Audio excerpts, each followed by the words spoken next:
Assalomu alaykum hurmatli ustozlar, assalomu alaykum hurmatli yosh kitobxonlar. Men Hamrayeva Umida eng yaxshi mutaxassislik tanloviga o'z loyiham bilan ishtirok etyapman. Loyihamning mavzusi tarixiy meros bebaho boyligimiz deb nomlandim. Tarixiy meros haqiqatan ham bebaho boyligimiz. Biz bugun Kattaqo'rg'on tumanida joylashgan, Payshanba shaharchasida joylashgan tarixiy o'lkashunoslik Muhammad Amiri Naqibik o'lkashunoslik muzeyimizga xush kelibsizlar. Kelinglar qani, kitobxonlar.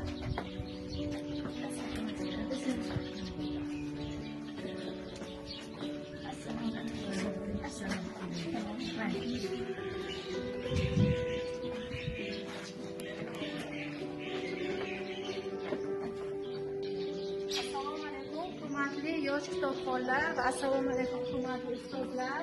Xush kelibsizlar. Mana shu Kattaqo'rg'on tumani Payshanba shaharchasida joylashgan Muhammad Amiri Naqibik o'lkashunoslik muzeyimizga hozir muzey haqida va tashkil etilganligi haqida sizlarga qisqacha ma'lumot beraman va muzeyimizda o'lkashunoslikka oid barcha yodgorliklarni, tarixiy obidalar bilan yaqindan tanishtirib o'tamiz.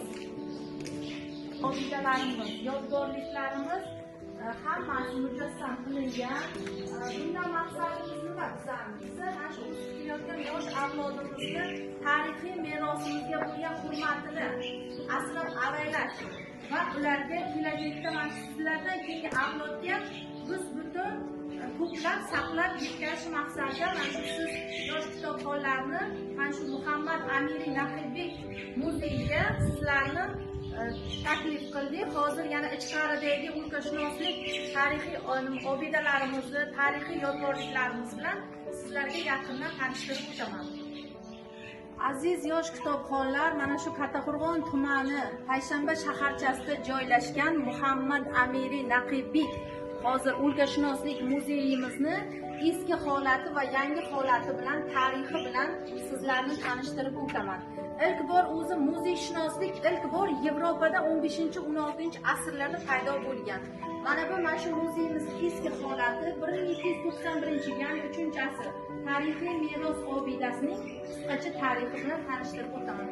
Jonajon vatanimizning ajralmas qismi bo'lgan qadimgi Payshanba shaharchasini tarixiy o'tmishini o'rganish va u haqida ma'lumotlar to'plab yuqoridagi muammolarni hal etishda muhim qadam bo'lib xizmat qilsa ajab emas.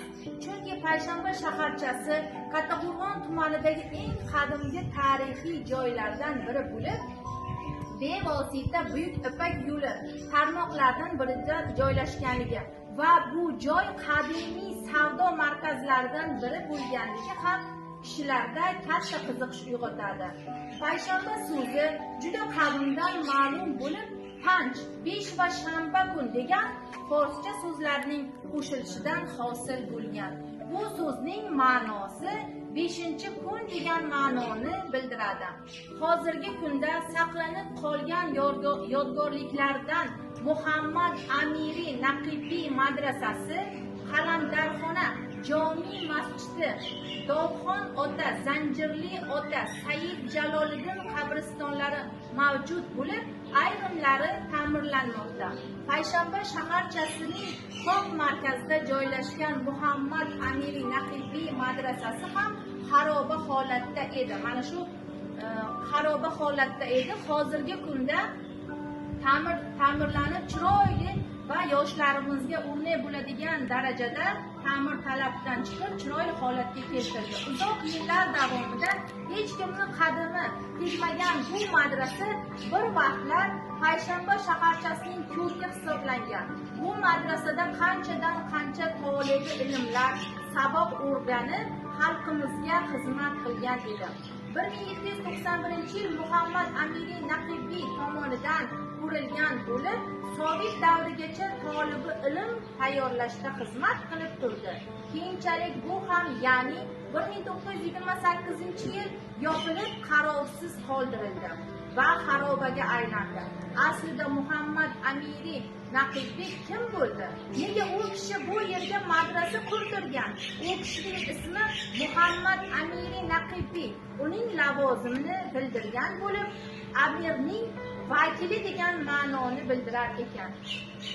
U kishining qayerdan ekanligi noma'lum, lekin shu narsa ma'lumki, Buxoro amiri o'sha davrda o'ziga qarashli bo'lgan joylarga o'z vakilini tayinlar ekan.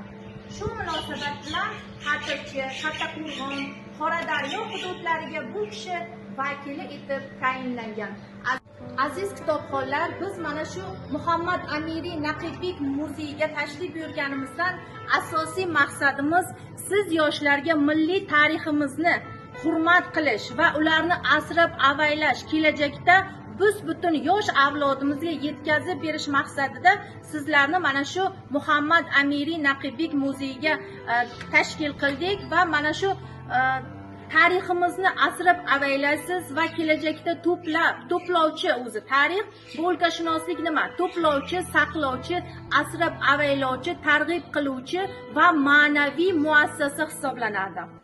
Rahmat e'tiborlaringiz uchun.